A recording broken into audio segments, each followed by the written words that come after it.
Are heat pumps difficult to install? Well, no, not at all. On the first day of the installation, our friendly and experienced team will chat with you to agree and work on a plan so you'll know what's happening and we'll make sure it fits around your needs and schedule. But this is roughly what to expect. Preparation.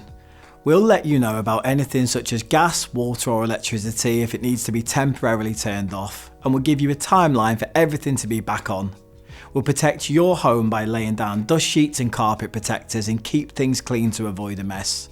We'll remove the old system, taking out radiators, the boiler and any other heating equipment. Next, the installation.